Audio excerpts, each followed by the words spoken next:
Imagine getting up every day full of energy as if you were in your 20s again. What would that be like? What would it be worth to you? What is your health worth to you? Think about it. Your health isn't everything, but without it, everything else is nothing.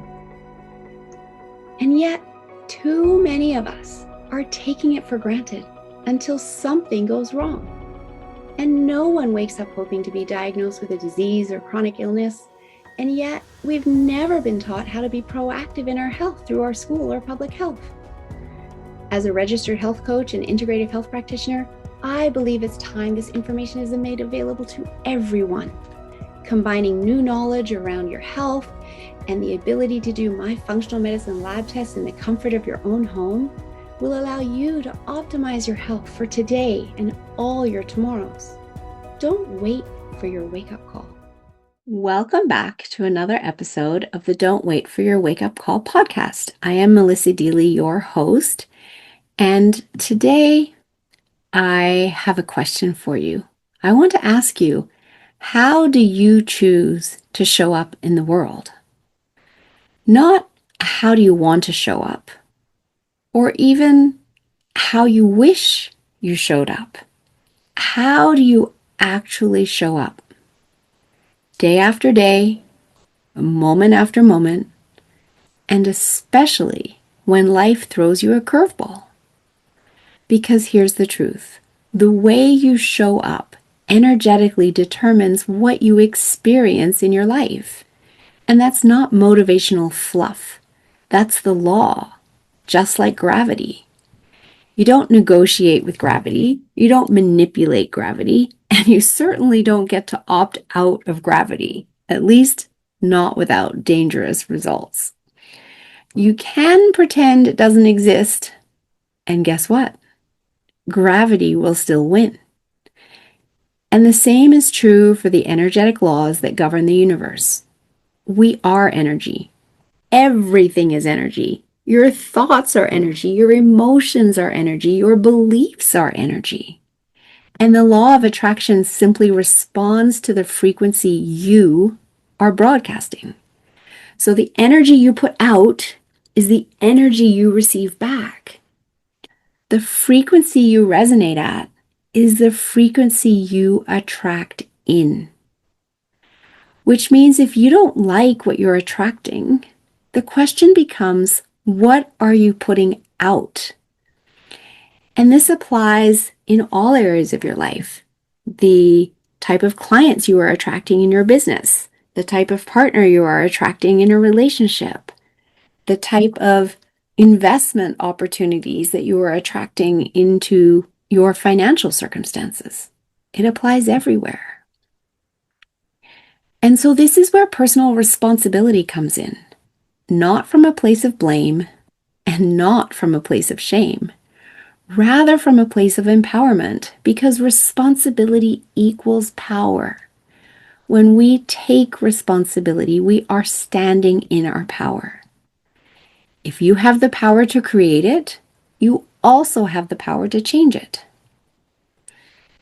Let me ask you something else. Do you see the cup as half empty or half full? Do you walk through the world believing the world is out to get you, or that the world is fundamentally a safe, supportive, and abundant place? Because whichever one you believe, you will find evidence for that everywhere. If you believe the world is unsafe, that people are selfish, that nothing ever works for you, your mind will scan your environment and say, "See, there it is. I was right." If you believe life is happening for you, that challenges are teachers, that support shows up when you ask, your mind will scan your environment and say, "See, there it is. I was right." Your mind doesn't care if the belief is helpful. It only cares if it is familiar. And this is where the real power lies. Your thoughts create your reality, not someday. Not metaphorically, literally, your thoughts, the ones that you think the most often, become the emotional state that you live in.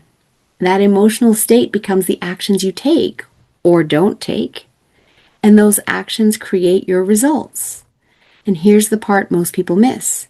If you don't like your reality, you don't fix it by fighting the world. You literally fix it and shift it by changing your thoughts.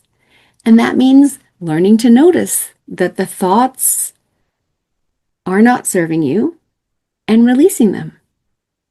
Don't argue with them. You don't have to analyze them for hours. And don't spiral in them. You simply learn to recognize this thought does not serve me, and you release it to the ethers. And you choose a thought that does serve you, because you always have a choice, even when it doesn't feel like you do. So now let's talk about anxiety, because anxiety gets a bad reputation. Most people treat anxiety like an enemy, something to suppress, something to get rid of, something to mask with drugs, something that means something is wrong with them. And that's not true. Anxiety is a messenger. That's it. Anxiety is your internal guidance system saying, hey, knock, knock, you're focusing on the wrong thing. That's all it is. Anxiety shows up when your mind is projecting into the future. Anxiety is all about the future. Therefore, whatever you're worried about hasn't even happened yet, and you're imagining everything going wrong. The worst case scenarios, the what ifs, the fear-based movie playing on the screen of your mind. And guess what?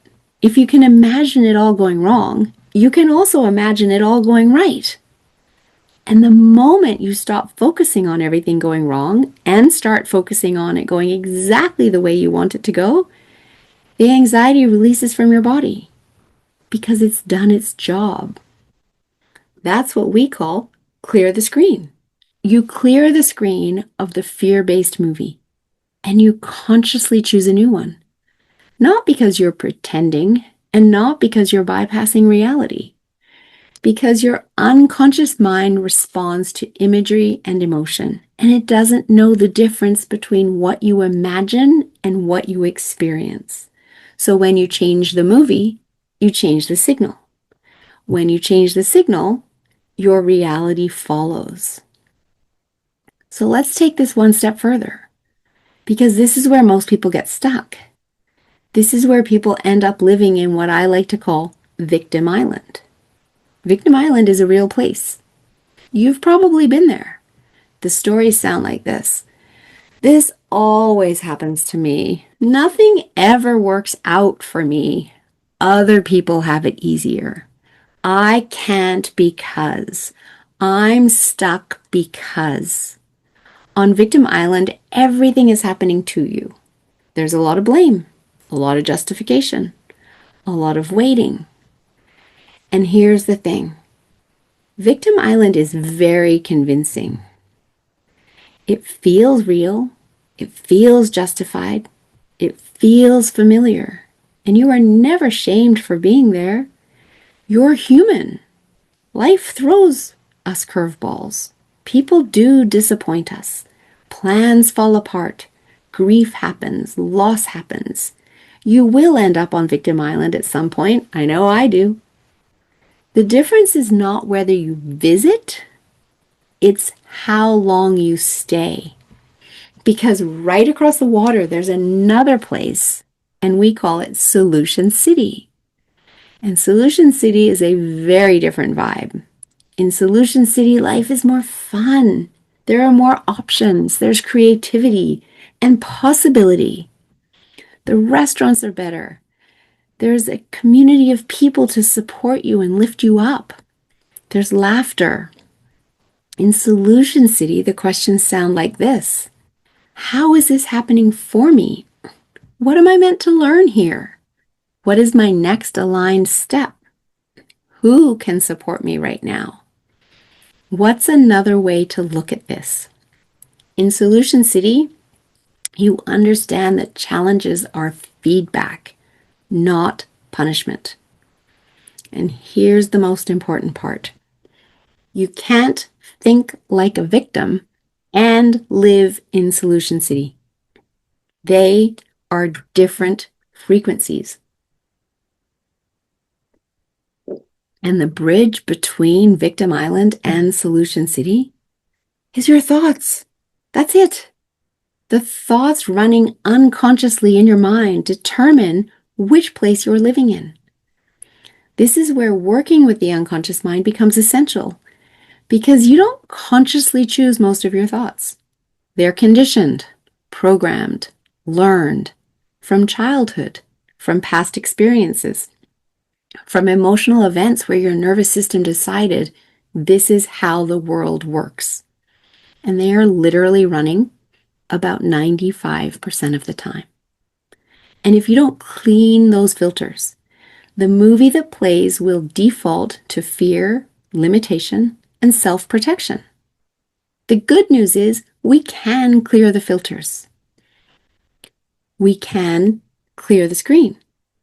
We can ensure the movie playing is the love story instead of the horror show.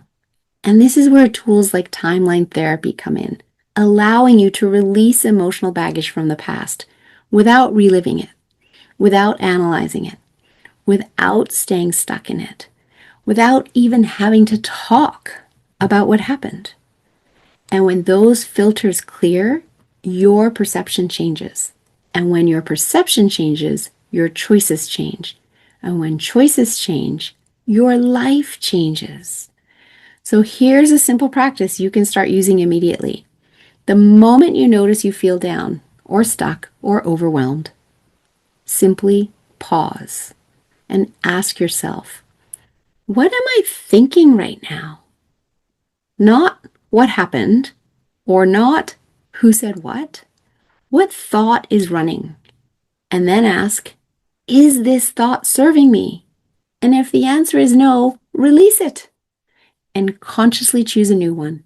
How is this happening for me? What am I meant to learn? What's the opportunity here? And reach out to community. This is huge because when you have the tools to work with your unconscious mind, you have a community of like-minded people who lift you up. You don't stay on Victim Island very long because it's uncomfortable. Yuck! I don't want to be here because I know what it's like over there in Solution City. However, you may visit, you may sit down for a moment, and then you remember who you are. You gather the lesson, you feel the gratitude, and you move on back to Solution City, living from love, from joy, from gratitude. So I'll leave you with this question again. How do you choose to show up in the world? Because it is always a choice. And if you haven't learned how to work with your unconscious mind, if you're tired of doing life the hard way, we invite you to join us for our next Meet Your Unconscious Mind workshop. Because there is an easier way. And if it feels hard to you, you're simply using the wrong tool for the job. You don't fix a screw with a hammer. And you don't create a conscious, joyful life without understanding the mind that's running the show. And we would love to walk that journey with you. Until next time, choose your frequency wisely. Hopefully this episode's given you some things to think about. Certainly, we teach this in all of our trainings, and I have implemented all of this into my life in the last 5 years and love, love, love the place that I am coming from each and every day. And so if any of this episode connected with you, or you know someone that needs to hear it, please share this with them because we're not taught this in our school system. It is our mind that is running the show. And when we learn how to be in control of our own mind, our own thoughts, we truly can live our best life. Your unconscious mind is powerful. It's the other 90% of your mind. And yet, you're not even taught about it at school. What if you could access the other 90%? It would be like driving the highway in 6th gear instead of 1st gear. That's what you're doing when you only know the tools of the conscious mind, the 10%. You're going through life in first gear. Are you ready to ramp up and go through life in sixth gear? Learn the powerful tools of your unconscious mind, healing trauma, clearing anxiety in minutes rather than weeks, months, and years? Join our next Meet Your Unconscious Mind workshop so that you can start to learn the power that you already hold within and the tools to access it. Look for the link to register in the show notes.